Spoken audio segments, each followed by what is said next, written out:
இந்த நாளுக்கான தலைப்பு பரிசுத்தர் பரிசுத்தர் பரிசுத்தர்,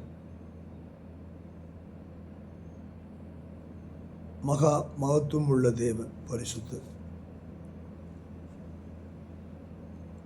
அதைத்தான் இங்கே நாம் பார்க்கிறோம்.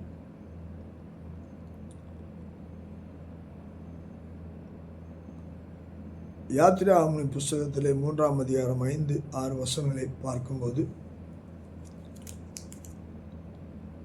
3ஆம் அதிகாரத்தில்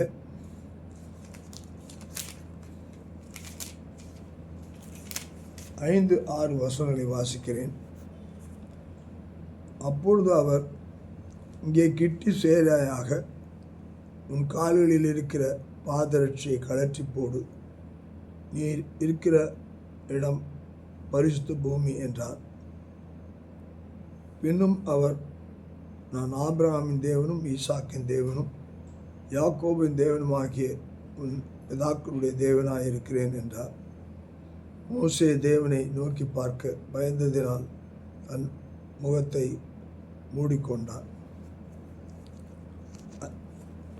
அதே அந்த பரிசுத்தத்தை, பூமியை குறித்து வெளிப்படுத்தலில் நாம் பார்க்கும்போது,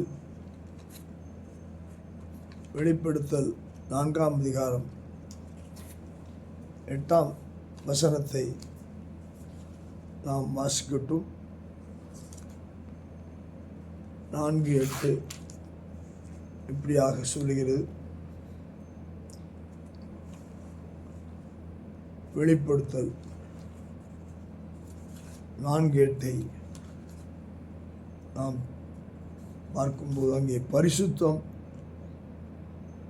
பரிசுத்தம் பரிசுத்தம் என்று சொல்லி தேவதூதர்கள் ஓயாது துணிக்கும்படியான சத்தத்தை அங்கே தூதர்கள் எழுப்பி கொண்டிருக்கிறார்கள்.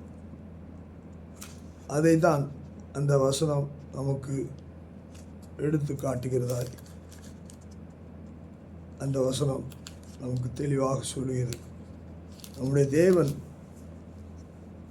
எப்படிப்பட்டவர் என்பதை நாம் அந்த வசனத்தில் பார்க்கிறோம். அந்த 4 ஜீவன்களிலும் ஒவ்வொன்றும் அவ்வாறு சிறகுகளுடையவைகளும் சுற்றிலும் உள்ளேயும் கண்களால் நிறைந்தவருமாயிருந்தன. அவைகள் இருந்தவரும் இருக்கிறவரும் வருகிறவருமாகிய சர்வ வல்லமையுள்ள தேவனாய கர்த்தர் பரிசுத்தர் பரிசுத்தர் என்று இரவும் பகலும் ஓய்வில்லாமல் சொல்லிக் கொண்டிருந்தனர். மிகவும் ஆழமான ஒரு காரியம். நாம் பரிசுத்தத்துக்குள்ளாய் நடத்தப்பட இந்த பரிசுத்தரின் வசனத்தில் நடப்போம். பரிசுத்தம் இல்லாமல் தேவனை நாம் பார்க்க முடியாது. கர்த்தர் கிருபை செய்வாராக. ஆமென்.